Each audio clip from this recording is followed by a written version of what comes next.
요즘 방송이나 언론에서 핫하게 우리에게 다가오는 게 대선 아니겠습니까? 10일 정도 남은 상태입니다. 누구보다도 긴장하고 또 숨을 죽이며 그러면서도 자신을 어필하는 일에 힘을 쏟는 사람이 누구겠습니까? 연일 이어지는 여론조사에서 초박빙이라고 하는 그 1, 2위를 차지하고 있는 사람들이 아닐까 생각이 듭니다. 조금이라도 실수가 나오면 자신에게 치명타이기 때문에 살 얼음판을 걷는 것처럼 조심조심 하루를 보내겠고 또 여러 가지 정책이나 자신의 소신을 강하게 전달해서 어떻게 됐든 한 표라도 더 얻으려고 애를 쓸 것입니다. 그런 의미에서 그들에게 하루하루는 피를 말리는 싸움이지 않겠습니까? 그런데 그들보다 더 긴장하고 그리고 하루를 가장 길게 보내는 사람이 있습니다. 그가 누구인가? 그는 사형 날짜가 이미 확정되어 있는 사형수입니다. 정말 그에게 하루는 천금보다 귀한 시간이죠.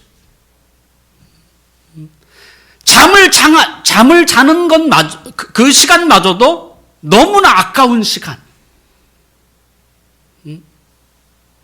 더군다나 사형 날짜가 점점 가까울수록 그들의 온 몸은 조금만 건드려도 터질 것 같은 그 예민한 상태일 것입니다.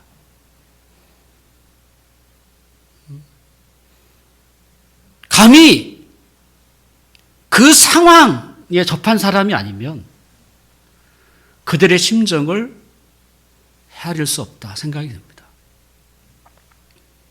예수님이 예루살렘에 많은 사람들의 환호를 받으면서 들어오셨습니다. 이제 그분의 계획대로라면 6일이 지나면 사람들로부터 모욕을 받고 고난을 받고 그리고 십자가에 죽을 것입니다. 정확히 6일 남았어요.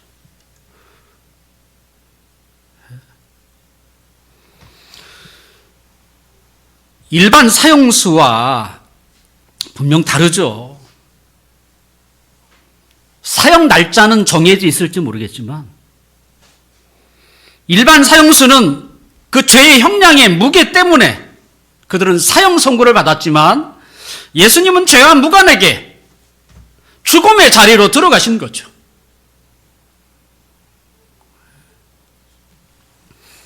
그렇다면 왜 예수님은 죄가 없음에도 불구하고 이런 죽음의 자리에 기꺼이 들어가려고 하실까?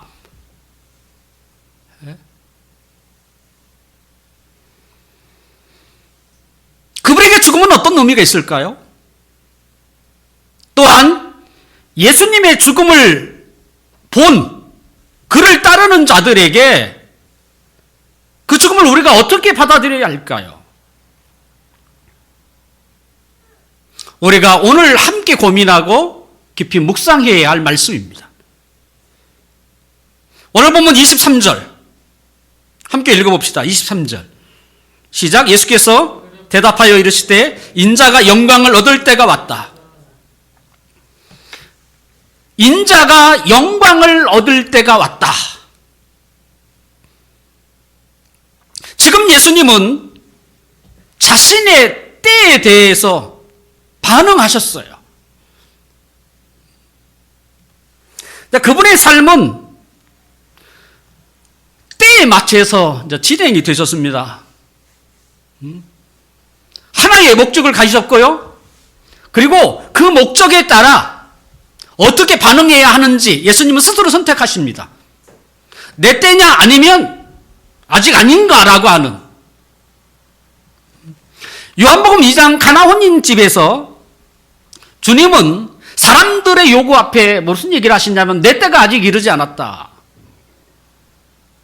이런 말씀을 하셨고요.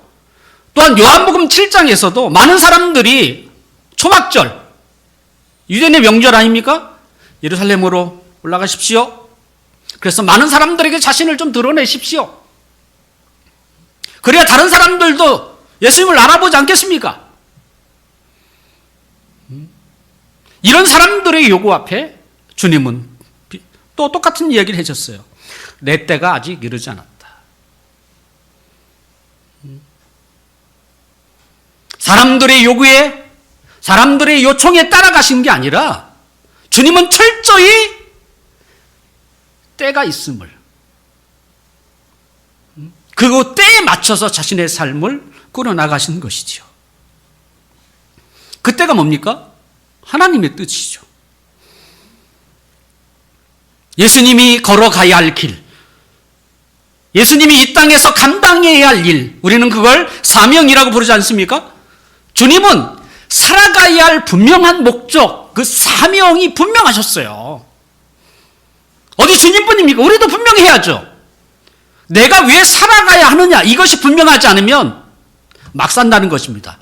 그냥 시간을 흘려보낸다는 것입니다. 목적이 분명한 사람일수록 그들에게 주어진 시간을 헛되이 낭비하지 않아요, 사실은.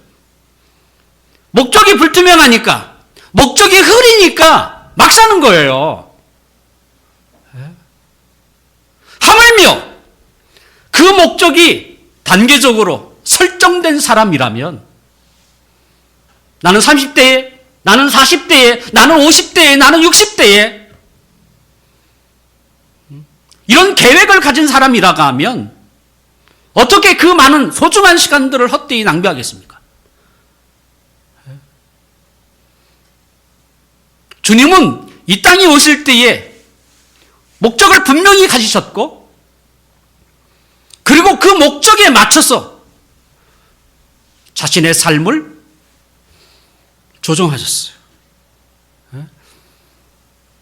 내가 가야 할지, 멈춰야 할지.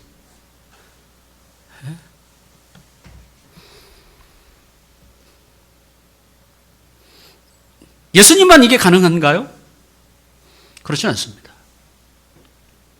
우리는 부족하지만 우리도 그와 같은 삶을 살 수 있습니다.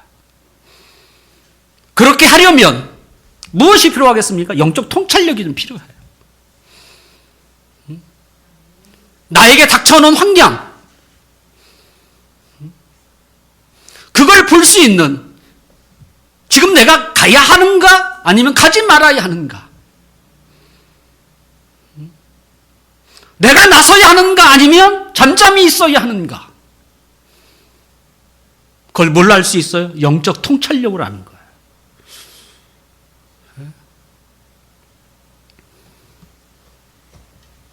세상은 영적 통찰력이 필요 없습니다. 그저 국민이 요구하면 그들은 기꺼이 그것을 명분 삼아 나가요. 하지만 그리스도인은 다른 것입니다. 사람들의 요구나 상황에 따라 우리가 움직여지는 게 아니고 그것을 통찰할 수 있는, 볼 수 있는 눈이 먼저 우리에게 있어야 한다는 것이죠. 그것을 영적 통찰력이라고 부릅니다. 그런 영적 통찰력을 우리가 유지하기 위해서는 어떻게 가능합니까? 제가 보니까 하나님과의 관계가 늘 이렇게 유지가 돼야 돼요. 언제? 매일이에요, 매일. 왜냐하면 우리가 매일 살잖아요. 그래서 어떤 환경이 우리에게 닥칠지 우리는 알 수 없잖아요. 그 환경 앞에 우리가 영적인 통찰력을 발휘하려면 매일 하나님의 관계가 굉장히 중요한 것입니다. 묵상을 왜 합니까? 그 묵상을 통해서 내가 뭐 엄청난 변화 이런 게 아니잖아요. 하나님의 말씀을 깊이 있고 그래서 하나님과의 관계를 유지해 가는 거예요.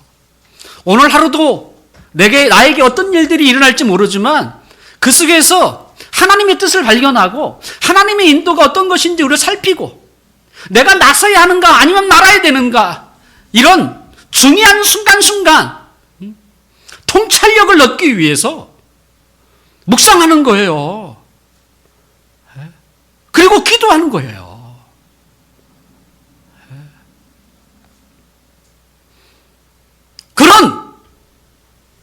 이런 훈련이 안 된 사람, 하지 않는 사람과 한 사람은 그 날의 상황이 달라요. 왜? 대처하는 게 달라지는 거예요.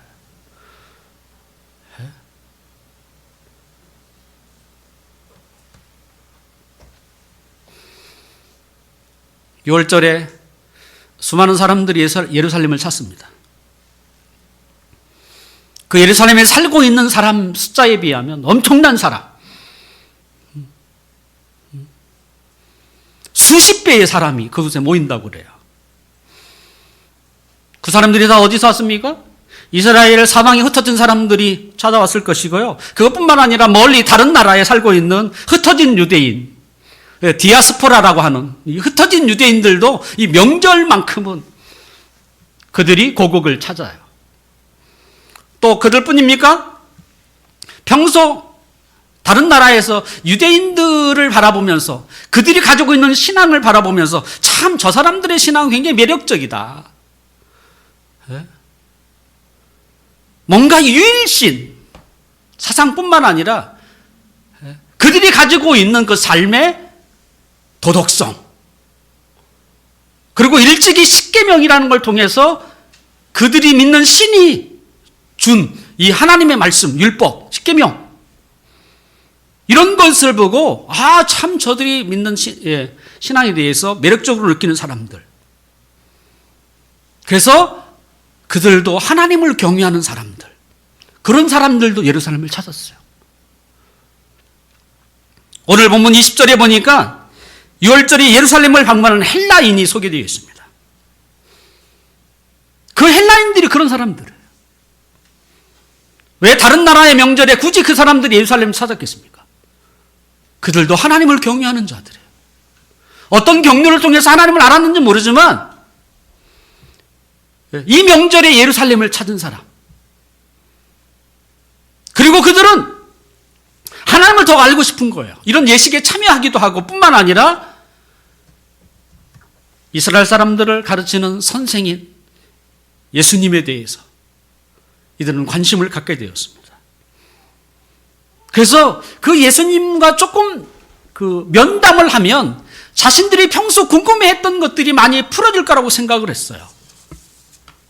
그래서 예수님의 제자인 빌립을 찾아갑니다. 그리고 그들의 선생 예수라는 자를 만날 수 있는지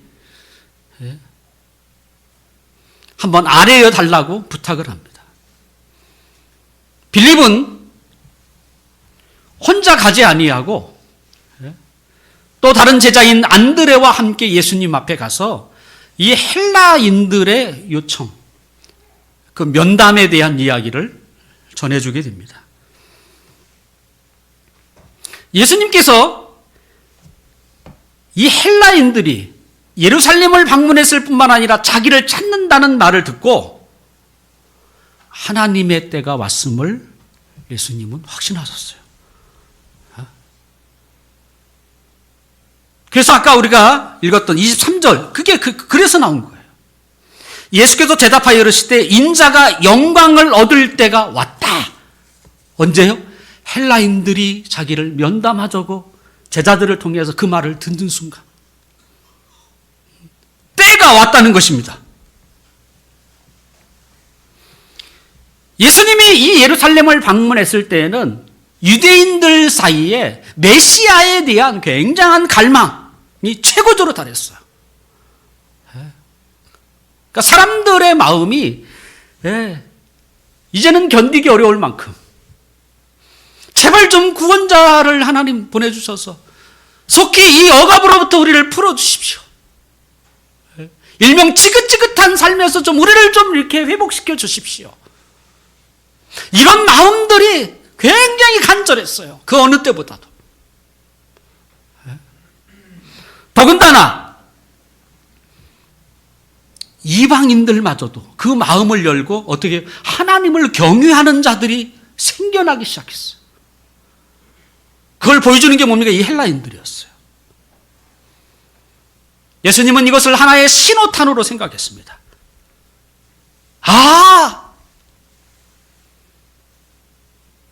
다른 사람 같으면 그냥 헬라 사람이 예수님을 찾나 보다 이렇게 생각하지만 예수님은 아닌 거예요. 왜요? 그분에게는 영적 통찰력이, 그 하나만으로도 이건 하나님의 때가 왔구나, 이걸 감지할 만큼 이게 영적인 통찰력이에요. 다른 사람은 이걸 못 느낄 수 있습니다. 그저 어떤 사람이 자기를 방문한 것 위에는, 하지만 그걸 보고 느끼고 생각하고, 그리고 하나님께서 그에게 네가 나설 때다, 아니면 네가 어떤 행동을 취할 때다, 이것을 깨닫게 하는 것, 이게 영적 통찰력이에요. 이게 얼마나 중요한지 모릅니다. 그리스도인들에게. 그게 확실히 아는 사람은 어떻게 해요? 굽힘이 없어요. 안 됩니다. 다른 사람이 뭐라고 할지라도 안 됩니다. 왜 그렇게 고집하겠어요? 하나님의 뜻을 받거든요. 확신이 생겨요.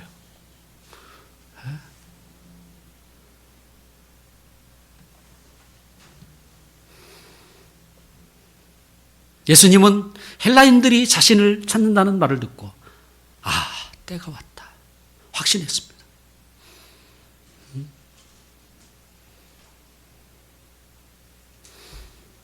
근데 예수님은 어떻게 표현하셨어요? 인자가 영광을 얻을 때가 왔다 이렇게 표현하셨어요. 자, 영광이라는 게 뭘까요? 우리에게 뭐가 영광스럽겠습니까? 흔히 사람들이 생각할 때 영광은 자신의 그 진가가 다른 사람들에게 가장 잘 알릴 때, 와, 멋있어. 대단해. 자신의 그 진가가 다른 사람들에게 충분히 알릴 때 우리는 이걸 영광이라고 생각하지 않습니까? 지금 대통령 후보자들이 3월 9일이 되면 국민들의 표를 받아서 어떤 사람 한 사람은 대통령이 될 것입니다. 그 사람은 어떻게 생각하겠어요? 그 날을 가장 영광스러운 날이라고 생각하지 않겠습니까?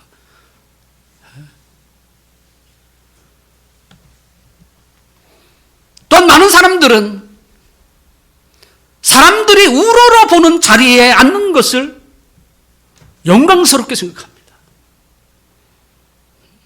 남이 할 수 없는 일, 혹 한다고 할지라도 지극히 작은 수의 사람들만 할 수 있는 일, 그런 자리에 동참하는 것만으로도 자기가 대단하다, 영광스럽게 생각하지 않습니까?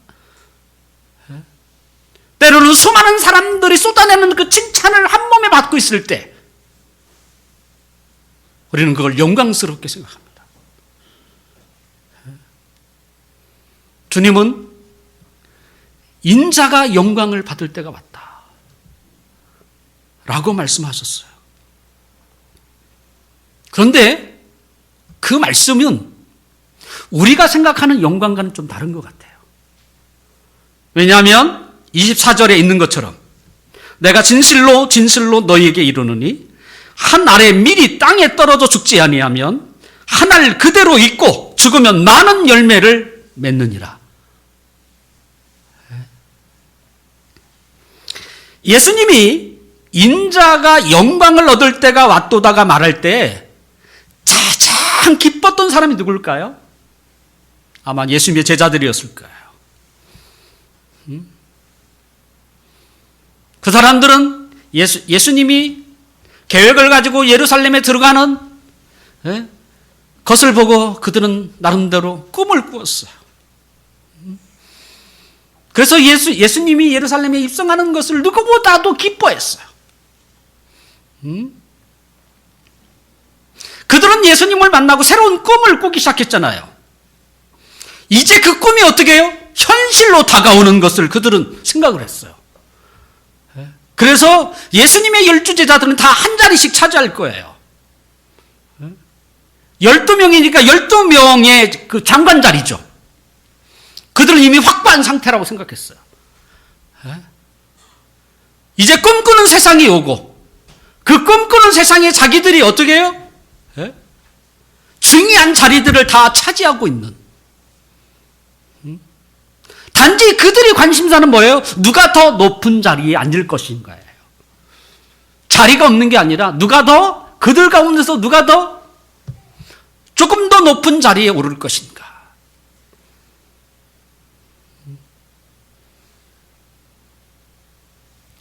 제자들이 생각하는 영광과 그리고 예수님이 말씀하시는 영광이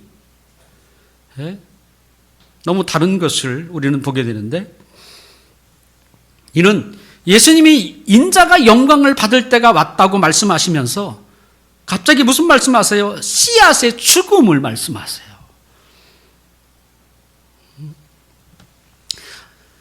24절에 나오는 하나님의 일은 예수님 자신을 사실은 표현한 말입니다. 하나님의 밀이 죽어야만 많은 열매를 맺는다는 것이죠. 그러니까 예수님은 죽음을 영광으로 생각하셨어요. 하지만 제자들은 그런 게 아니에요.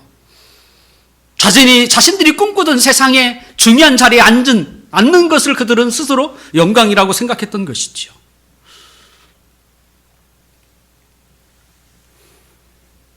흔히 죽음을 우리는 뭐라고 생각합니까? 죽음을 누가 영광이라고 생각하겠어요? 죽음은 패배요. 또 좌절의 끝이 아닌가요? 마지막 선택이 뭡니까? 죽음이잖아요. 그래서 스스로 자결하는 사람을 보면 얼마나 낙심했으면, 얼마나 좌절했으면, 얼마나 절망스러웠으면 자결을 할까? 누가 죽음을 승리라고 또는 죽음을 정방이라고 말할 수 있는 사람이 누가 있겠어요?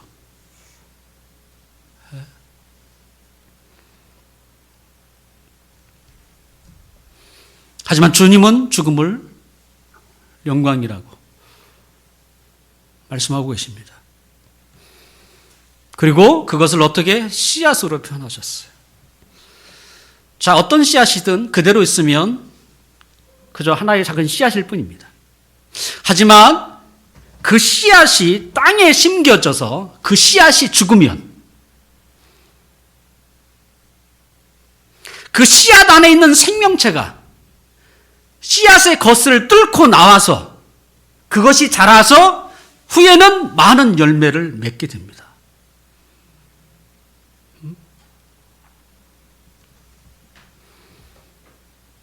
그 열매가 뭐겠어요? 영광 아니겠습니까? 네, 그 열매는 저절로 맺혀지지 않습니다. 자신이 죽어야만 열매를 맺는 것입니다. 예수님이 죽어야만 이 땅에 많은 사람을 살릴 수 있습니다.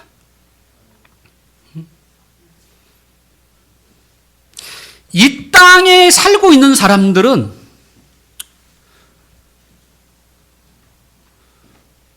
성경을 통하여 분명하게 말하면 죄로 말미암아 죽은 자들입니다. 이미 죽은 자들이에요. 그들의 삶을 표현하면 뿌리가 뽑힌 나무라고 표현할 수 있습니다. 그들의 하루하루는 죽음의 자리에 점점 가까이 가는 거예요. 평균 수명을 90, 때로는 100이라고 우리가 예상할지라도 하루하루는 어떻게 되는 거예요? 죽음의 자리로 가는 하루하루잖아요. 결국 우리의 인생은 뿌리가 뽑힌 나무. 자, 땅에 심겨진 나무를 뽑았어요. 처음에는 어떻게 보입니까? 살아있는 것처럼 보여요. 하지만 시간이 가면 죽은 나무라는 것을 확인하게 돼요. 죄로 말미암아 살고 있는 이 세상의 사람이 다 그와 비슷한 거예요. 살아있는 것처럼 보일 뿐이야. 하지만 시간이 가면 이미 그들은 뭐예요? 뿌리가 없는 나무. 그제서야 그들이 죽었다는 것을 알 수 있게 되는 것이죠. 인간을 이런 죽음의 자리로 내몬 게 뭡니까? 죄입니다. 죄. 죄의 문제가 해결되지 않으면 죽음을 피해갈 수 없습니다. 예수님이 왜 죽음의 자리를 가려고 하십니까? 그것은 죄의 문제를 해결하기 위해서 죽음의 자리에 들어가시는 거예요.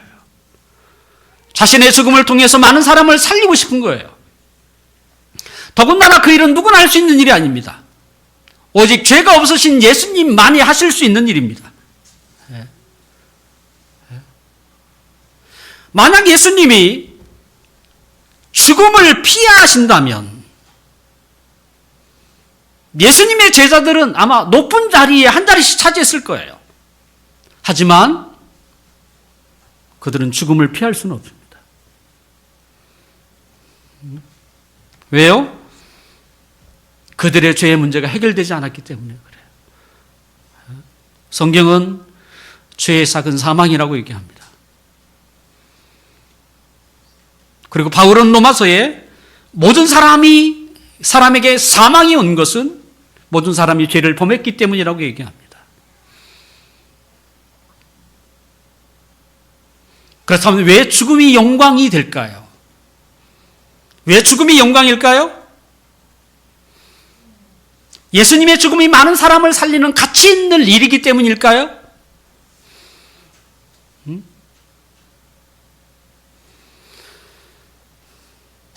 예수님의 십자가의 죽음은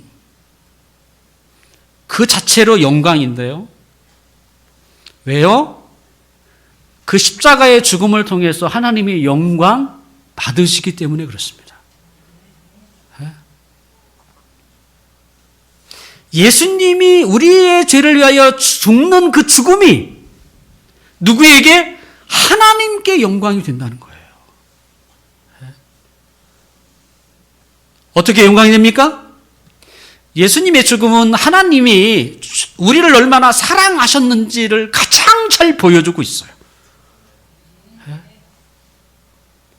영광은 그저 여러 사람이 또 많은 사람이 환호하고 박수친다고 해서 영광이 되는 게 아니에요. 그건 인간적인 생각이고, 영광은 하나님을 비춰야 돼요. 그게 영광인 것입니다. 바울 사도는 로마서 8장 32절에 하나님의 사랑을 말할 때에 자기 아들을 아끼지 아니하시고 우리 모든 사람을 위하여 내주신 이로 표현하고 있어요. 얼마나 지독한 사랑입니까? 흔히 자식이 죽으면 마음에 묻는다고 하잖아요. 근데 하나님의 아들 예수 그리스도를 죽음으로 몰아간 그만큼 우리를 사랑하고 계시는, 그래서 예수님의 죽음은 하나님의 사랑을 잘 보여주는 것이기 때문에 뭐가 돼요? 하나님께 영광이 되는 거예요.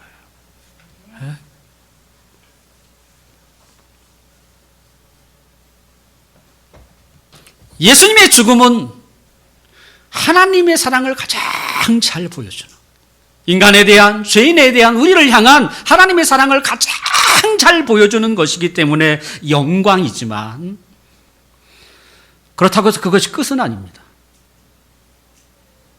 십자가의 죽음은요, 영광스러운 일이면서도 또한 그것은 영광을 위한 하나의 과정일 뿐이에요. 예수님은 죽으셨지만 다시 살아나셨습니다. 기독교는 십자가의 죽음을 중요하게 여기지만 그렇다고 해서 죽음을 끝이라고 말하지 않습니다.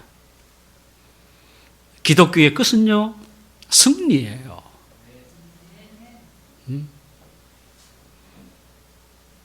세상은 성공이라고 부릅니다. 성공과 승리는 다른 거예요. 기독교의 끝은 성공이라고 표현하면 안 돼요. 기독교의 끝은 승리입니다. 하나님의 승리예요. 하나님이 이겼다라는 승리예요. 하나님이 영광을 받았다. 하나님이 너를 인정했다. 이게 승리예요. 성공과는 다른 것입니다. 그래서 바울은 그 승리가 부활이라고 얘기하는 것이죠. 그리고 부활이 없다면 우리에게 아무 의미가 없다고 얘기합니다. 흔히 사람들은 기독교를 고난의 종교라고 얘기합니다. 고난. 저는 반쪽 진리죠. 기독교의 진리는요, 고난과 승리의 종교예요. 마지막은 승리라는 것이죠. 그래서 예수님은 자신의 죽음을 인자가 영광을 받을 때가 왔다라고 표현한 거예요. 자, 예수님의 죽음이 많은 사람을 살리는 죽음이라면 그분 한 분만으로 만족하지 않습니까? 그런데 예수님은 그를 따르는 우리들에게도 같은 길을 제시하고 있다는 거예요. 오늘 본문 26절입니다. 26절을 함께 읽어봅시다. 시작. 사람이 나를 섬기려면 나를 따르라. 나 있는 곳에 나를 섬기는 자도 거기 있으리니 사람이 나를 섬기면 내 아버지께서 그를 귀히 여기시리라. 예수님은 나 혼자 죽으면 끝이야. 그럼 다 이뤘어. 이렇게 말을 할 줄 알았는데 그렇게 말씀하지 않았어요. 자신이 걸어갔던 이 과정은 자기를 따르는 모든 주님의 제자들이 걸어가야 할 길이라고 우리에게 제시하고 있어요. 사람이 나를 섬기려면 나를 따르라라고 말씀하세요.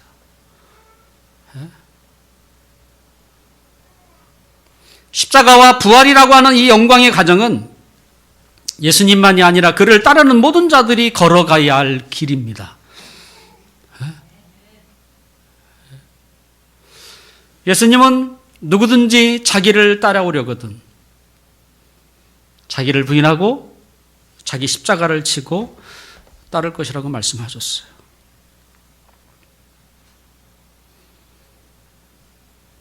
세상의 사람과 하나님을 따르는 사람, 뭐가 다를까요? 여러 가지 다를 수 있지만 가장 중요한 것은 세상의 사람은 자기의 영광을 위하여 사는 자들입니다. 그 누구도 부인할 수 없습니다. 하지만 예수님을 따르는 사람은 하나님의 영광을 위하여 사는 자들이에요. 이것도 부인할 수 없는 이야기입니다. 자기 영광을 위하여 사는 자는 어떻게든 자기를 어떻게 해요? 드러내야 해요. 때로는 거짓말이라도 붙여서라도 자기가 드러낼 수만 있다면, 사람들에게 칭찬을 받을 수만 있다면 무슨 짓을 다 합니다.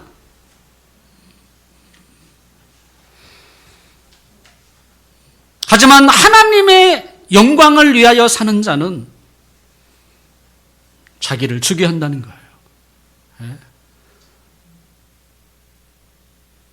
자기를 부인하는 것은 가장 어려운 일입니다. 그래서 예수님은 그것을 십자가라고 표현하신 거잖아요. 선택해야 하는 거예요.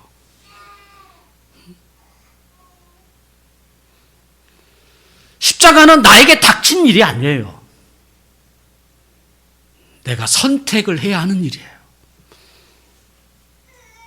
예수님은 십자가를 선택하셨어요.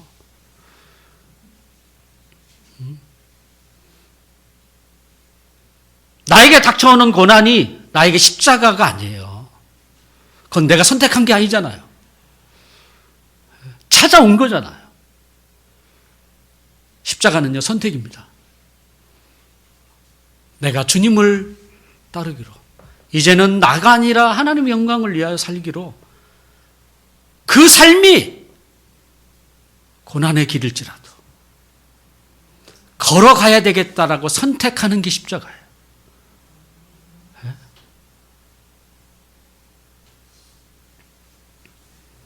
자기가 힘들다고 십자가가 아니에요.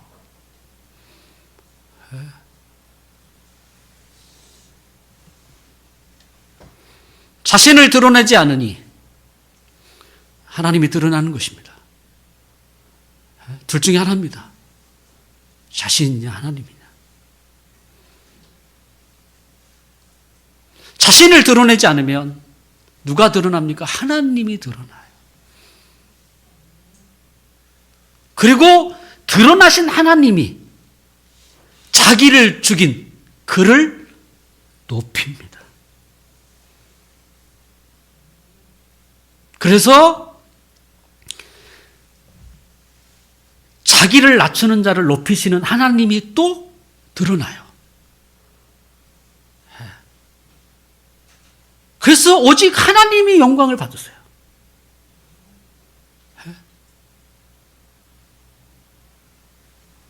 그래서 사람이 나를 섬기려면 내 아버지께서 그를 귀히 여기시리라. 귀히 여기신다는 거예요. 사랑하는 성도 여러분, 어떤 삶을 꿈꾸십니까? 자기가 드러나는, 자기를 높아지는 것입니까? 아니면 자기를 죽이는, 오직 하나님만을 드러나는 것입니까? 말로 하나님이라고 표현해서 하나님이 되는 게 아니에요. 우리는 착각하고 있잖아요. 자기 입으로 하나님이 하면 하나님의 영광을 받는 것처럼 더 이상 하나님을 속이지 마세요. 자기를 죽이면 그냥 그게 하나님이 나타나는 거지. 그래서 교만에서는 하나님이 잘 나타나지 않는 이유가 그거예요. 말로는 하나님 영광 받으라고, 다 하나님이 하셨다고 하는데 그렇게 느껴지지 않는 거야, 듣는 사람들.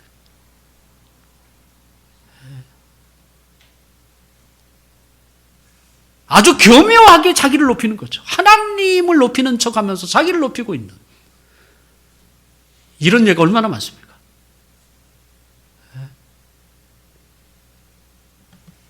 우리는 그런 사람들의 그 입신, 거기 속아 넘으면 안 되죠.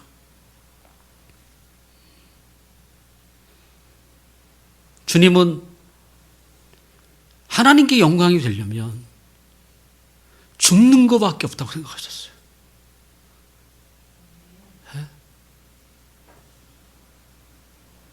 다른 사람들은 뭐라고 생각하겠어요? 다 실패자라고 생각하지 않겠습니까? 허무하다. 다른 많은 사람들은 구원할 줄 알면서 스스로 자신을 구원하지 못하다니, 이 바보 멍청이. 얼마나 많은 사람들이 십자가에 달리신 예수님을 보고 그렇게 조롱했습니까?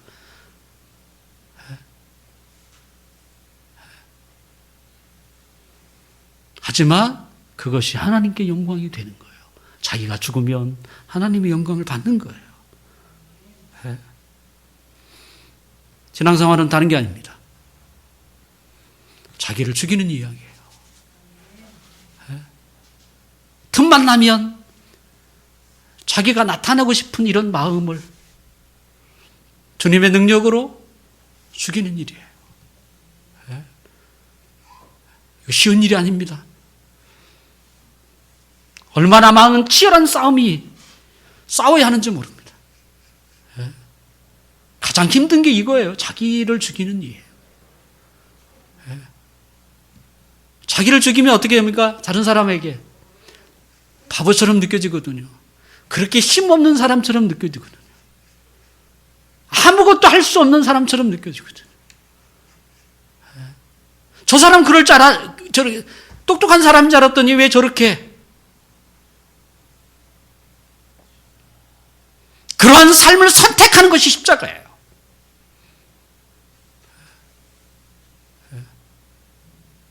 그래서 누가 하나님의 영광을 받으시는 거예요. 정말 주님을 섬기고 싶다면 주님의 길을 따는 것.